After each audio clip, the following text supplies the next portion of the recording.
tentar ser o mais objetivo possível no debate sobre as eleições, porque acho que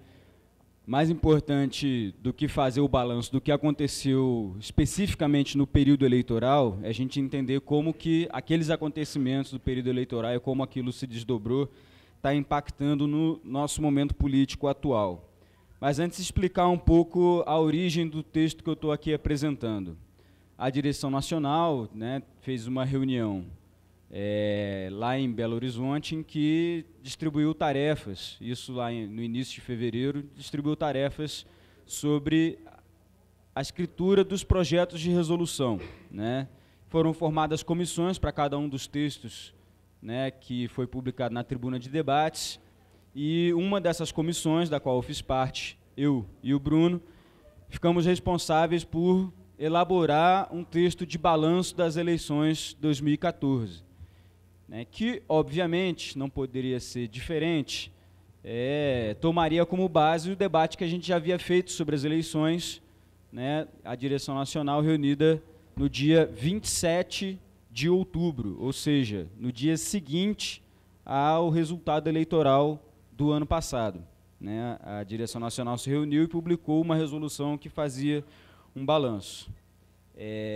Mas, para entender exatamente qual é a nossa condição aqui em relação a esse texto, o fato é que essa comissão acabou entregando o texto muito tarde para a direção nacional, tanto é que não foi publicado na Tribuna de Debates, e a própria direção nacional, diferente dos outros textos que recebeu da comissão, debateu e aprovou e foi publicado na Tribuna de Debates, esse texto, por ter sido entregue muito em cima, acabou não tendo essa análise da direção nacional, não foi aprovado, não foi para a Tribuna de Debates, também não está na pasta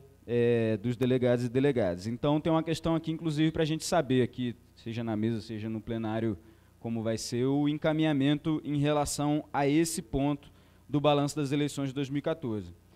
De qualquer modo, uma questão central, como eu disse, o ponto de partida é o documento que a direção nacional aprovou no dia 27 de outubro, mas tendo, né, consciência de que 5 meses depois daquele debate, nós temos outro balanço por conta dos desdobramentos, a necessidade de fazer um balanço com base nos desdobramentos do que aconteceu depois. E, diferente daquele momento em que a gente estava não apenas comemorando, mas torcendo e trabalhando para que um cenário em que tivesse a implementação integral, ou pelo menos poucas mediações em relação ao programa vitorioso nas urnas, é possível a gente dizer que hoje nós tivemos uma vitória eleitoral, mas que, do ponto de vista político, a mesma coisa não aconteceu. Podemos dizer que foi uma derrota política, apesar da gente poder ter tido a oportunidade de aproveitar aquele momento para que a gente tivesse, na verdade, uma vitória. Em suma, o resultado eleitoral, hoje a gente pode dizer que não foi suficiente para conseguir conter a ofensiva que os nossos inimigos imprimiram naquele período e ao longo do ano de 2014, principalmente na campanha. Isso tem a ver com vários equívocos que nós cometemos, não apenas durante as eleições, ou seja, não apenas em termos de tática eleitoral, mas também equívocos que nós viemos cometendo ao longo dos anos. Um deles é o fato da gente estar fazendo mudanças sem rupturas, sem reformas estruturais. O impacto que isso tem, né, na possibilidade de ter retrocesso e na lentidão com que a gente vai fazendo essas transformações. Um outro equívoco nosso, que é mais do que nosso conhecido, é aquela tática de conseguir fazer a ascensão das pessoas via consumo. O que, por um lado, cria uma percepção de que da porta de casa para dentro a vida está melhorando, mas, relativamente, isso significa, então, que da porta de casa para fora não é a mesma coisa. A percepção, então, se é uma ascensão via consumo, uma ascensão via acesso aos bens disponíveis no mercado, os direitos universais, eles não acabam sendo tão priorizados. E um outro equívoco nosso, né, que estava muito na boca da própria presidenta, da candidata, a ideia de se criar um país de classe média, sendo que, na verdade, né, do ponto de vista objetivo, o que nós estamos criando é a nova classe trabalhadora, o que nós queremos é um país onde a classe trabalhadora tem outras condições de vida muito superiores, com bem-estar e possibilidade de ter não apenas ascensão social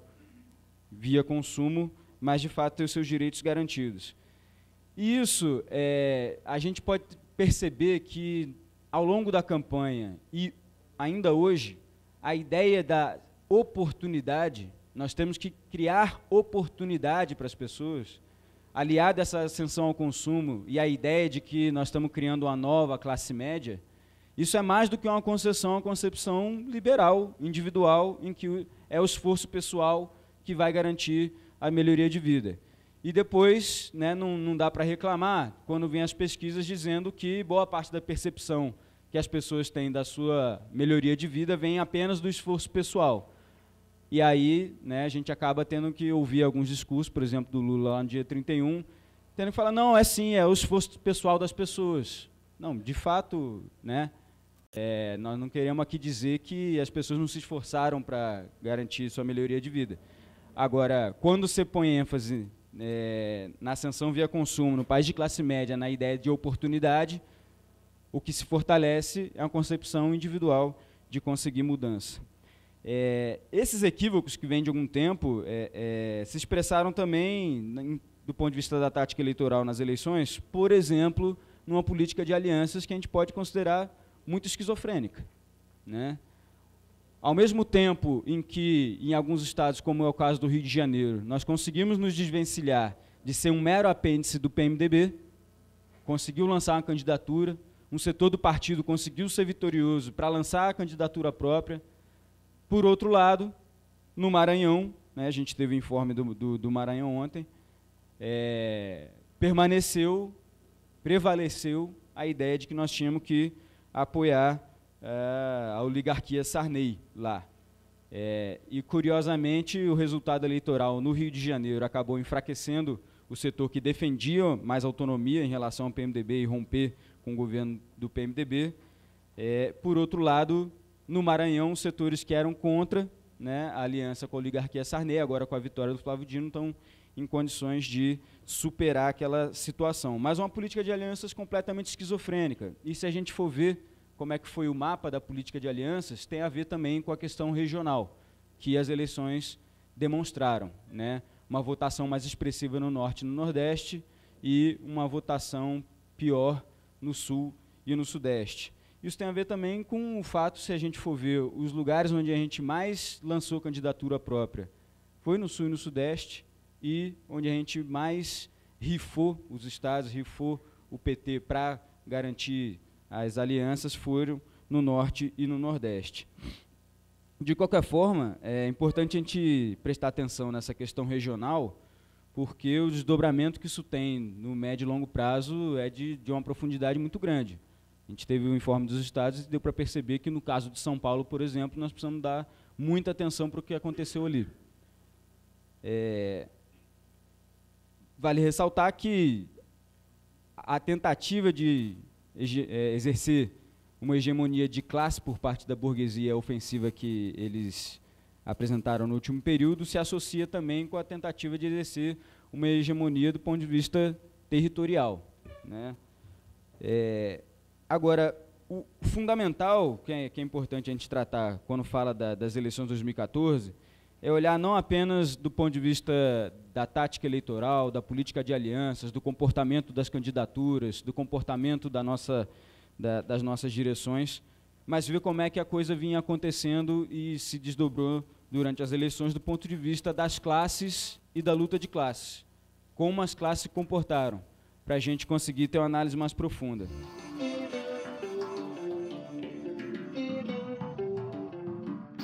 Em síntese, a gente pode dizer que, para a burguesia, né, frações da burguesia conseguiram fazer um ajuste de contas interno, em que o setor financeiro saiu muito fortalecido e conseguiu unificar frações da burguesia que antes ainda haviam setores que nos toleravam ou ainda achavam que o PT teria condições de imprimir um projeto desenvolvimentista que garantisse parcela dos seus interesses. com esse ajuste de contas interno na burguesia, o fortalecimento do setor financeiro e o fato daquelas frações do grande capital que estavam apostando na eleição do PT para conseguir garantir os seus interesses em 2002, em 2006 e em 2010, essa fração se unificou do lado de lá e elevou o tom na radicalização da sua oposição, né? Por um outro lado, isso também se desdobrou no comportamento dos setores médios, né? Se, no ponto de vista da burguesia, o atendimento dos seus interesses materiais não foi suficiente para acalmá-los, as concessões a essas frações da burguesia, ao invés de acalmar, muito pelo contrário, aumentou seu apetite. No caso dos setores médios, né, o fato da gente ter feito mudanças sem ruptura, no fato da gente ter melhorado a vida dos de baixo, sem mexer no andar de cima, fez com que a percepção subjetiva dos setores médios é que se afastou do andar de cima e o andar de baixo se aproximou, né? Os setores médios que, por conta de vista da gente ter feito essas mudanças sem uma reforma tributária que começasse a taxar o andar de cima para conseguir fazer políticas sociais, essa percepção de que as condições de vida dos setores médios permaneceram estagnadas, na verdade, foi acompanhado de uma percepção que não foi de estagnação, foi, na verdade, de retrocesso, porque é aquela história, né? Os setores médios vendo os setores populares acessar os mesmos lugares, fez com que, ao invés de uma mera percepção de que se estagnou, teve uma percepção de que retroagiu. E no caso da classe trabalhadora, o fato da gente ter feito essa mudança via consumo e não ter dado ênfase nas políticas universais e nas reformas estruturais, fez, por um lado, com que as demandas antigas da classe trabalhadora por saúde, transporte, educação, né, tivessem um novo fôlego. Em 2013, né, isso foi muito forte. Então, quando demandas mais imediatas e emergenciais são atendidas para grande parte da classe trabalhadora, o patamar das exigências sobe. Mas como nós tivemos uma estratégia de mudança da vida das pessoas em que esse não foi o pilar central das políticas universais e das reformas estruturais, né, como isso acabou não sendo atendido, boa parte da classe trabalhadora também percebeu que, apesar dessa melhoria de vida, né, se a gente quiser mais e quiser acelerar as mudanças, esse projeto já não vai mais dar condição da gente conseguir avançar nisso. Então, a desconfiança e as reservas que parcelas expressivas da classe trabalhadora tiveram em relação ao PT nas eleições de 2014 é mais do que um motivo para a gente, né, perceber que o sinal ficou amarelo. Na verdade, já ficou vermelho, né? Em vários lugares é paradigmático o fato de que em porta de fábrica era difícil fazer campanha, nos bairros de periferia é difícil fazer campanha. Acho que todo mundo vivenciou isso no ano passado. E isso também está associado com uma tática que a direita utilizou, comandada pelos grandes meios de comunicação, de desqualificar tudo que está aí, né? Desqualificar a política por inteiro. E, obviamente, nós, que sempre fomos o porta-voz e tentamos nos apresentar, de fato, como o partido que vai fazer a mudança, acabou sendo mais identificado, né, sobretudo por uma parcela da juventude, como um partido que faz parte da ordem, na verdade, né, e faz parte da paisagem. Tanto é que, nas eleições de 2014, teve uma disputa muito grande sobre a bandeira da mudança. Todo mundo queria se apresentar como mudança. A oposição tentou empunhar essa bandeira. E nós tivemos que fazer um esforço muito grande para conseguir, né, desmascarar o que seria essa mudança. Não por acaso, a oposição de direita, né, fez tudo o que era possível para tentar esconder o seu programa. Não conseguiram. Então, tem um fator aí também que é o fato da oposição ter demonstrado o seu programa. O caso do Armínio Fraga, né, é um exemplo disso, ele falar que não sabe o que vai sobrar, por exemplo, no final da linha em relação aos bancos públicos, nos permitiu denunciar o que era o conteúdo da mudança que eles queriam, que era uma mudança para pior, né? E, por um outro lado, a candidatura da Marina, que aderiu muito rápido ao programa neoliberal, também nos permitiu desconstruir a sua candidatura. Mas essa tática da direita de desqualificar tudo que está aí teve impacto, sobretudo, na juventude. Então, vamos entender aqui, então, quando a gente fala de juventude, tem um fator que é mais recente, que tem a ver com essa tática da direita, tem a ver com a desconstrução da política como um todo, mas tem a ver com um processo de longo prazo que nós temos com a juventude, de afastamento da juventude das nossas campanhas,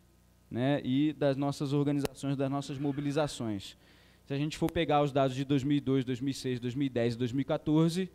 né, o voto da juventude nos ajudava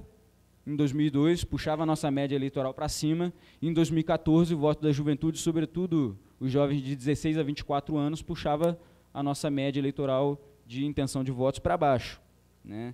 Então tem um fenômeno que é de longo prazo e tem um fenômeno que tem a ver com a ação mais imediata dessa ofensiva da direita, que conseguiu ter uma entrada muito grande entre os jovens. O que, por um outro lado, é importante a gente ressaltar também, que a nossa linha no segundo turno de mobilizar, de polarizar e de politizar as eleições, de mostrar que tem dois projetos, isso principalmente depois do dia 13 de agosto, com o acidente do Eduardo Campos, mas, sobretudo, no segundo turno, também ajudou e funcionou para a gente conseguir mobilizar parcelas expressivas da esquerda brasileira e da juventude em particular, o que foi fundamental para a gente garantir uma vitória. Ou seja, a percepção de amplas parcelas da esquerda e dos setores populares de que havia um sério risco de retrocesso, de que a derrota nossa, da candidatura Dilma e do PT, representaria uma derrota para todos nós, foi fundamental. E, por um outro lado, né, o que foi fundamental também, a gente adotar uma linha de polarização e politização da campanha, que mostrou para esses setores também que a gente poderia ter condições de implementar um programa mais avançado em seguida, né. Esse papel foi importante destacar. Mas isso num cenário de forte ofensiva da direita, em que, de lá para cá, demonstrou que está mais do que apta e consciente da necessidade de disputar em vários terrenos, nas urnas, nas redes, nas ruas e nos gabinetes onde eles sempre estiveram. E vamos nos entender, tem esse fenômeno da ofensiva da direita de 2014 para cá, mas os ensaios já vinham de antes. Em 2013 já dava para perceber uma disposição da direita em ocupar os vários terrenos e ocupar as ruas, né? Isso, na verdade, o clima de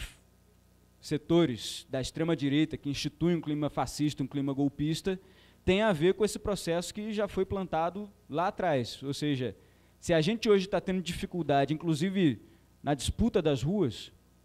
se hoje a gente está tendo dificuldade de conseguir fazer frente a um setor mais extremo da direita, né, isso tem a ver com o fato dessa ofensiva não ser de agora e tem a ver com o fato de a gente ter deixado esse flanco da disputa político-ideológica em aberto. E o que nós estamos vivendo hoje também tem um desdobramento do fato de a direita ter percebido que sofreu uma derrota eleitoral, mas nem por isso sofreu uma derrota política. Muito pelo contrário, o comportamento da direita imediatamente após as eleições não foi um comportamento derrotista. E da nossa parte, né, o comportamento foi como se a gente tivesse levado sem ter o direito de ter levado, né? Então, ato contínuo à vitória, um passo atrás. Foi o nosso comportamento. E o comportamento deles foi ato contínuo à derrota, um passo adiante. Então, do ponto de vista político, né, dá para a gente dizer que de lá para cá, do dia 26 de outubro para cá, o comportamento nosso foi mais de quem teve uma derrota política e do lado de lá de quem teve uma vitória política. Então, para concluir, a grande questão que acho que a gente precisa debater em relação ao balanço, que discutir isso 5 meses depois, é perceber que entre os cenários possíveis, né, no período imediatamente após as eleições, o pior dos cenários, que era fazer concessões centrais no nosso programa, e aí centrais é no eixo fundamental da política econômica e do ajuste recessivo que está sendo feito, a direita está tendo um ponto avançado muito grande, né? E aí eu concluo dizendo que, isso não está no texto, mas para ilustrar essa questão do nosso comportamento, Luiz Dulce, num evento lá em São Paulo, Fórum Estadual de Movimentos Sociais, falou, bom, tem uma fração da burguesia que está apostando em jogar a nossa economia numa recessão. Aquilo que a direita dizia durante as eleições, ou pelo menos tentava esconder, que era necessário ter desemprego e era necessário reduzir salários, as tais medidas impopulares que o Aécio estaria preparado para adotar, mas ele não queria dizer, o porta-voz disso, dessa fração da burguesia, não é ninguém mais, ninguém menos do que Joaquim Levy. E se a gente não disser isso, ninguém mais vai dizer, porque fica um constrangimento, né? Então, o fundamental que eu acho que em relação ao balanço das eleições, para concluir, a gente perceber esse cenário do desdobramento do processo eleitoral e, por um outro lado, que o que é bom para nós, a gente precisa se apegar a isso, é que o PT continua tendo muito lastro no povo brasileiro, na classe trabalhadora, entre os jovens, entre as mulheres, entre o povo negro brasileiro, né? Setores da esquerda, pelo menos lá, ainda estavam dispostos a dialogar conosco sobre um programa mais avançado, e agora, nesse processo de formação da frente de esquerda, é justamente o papel do PT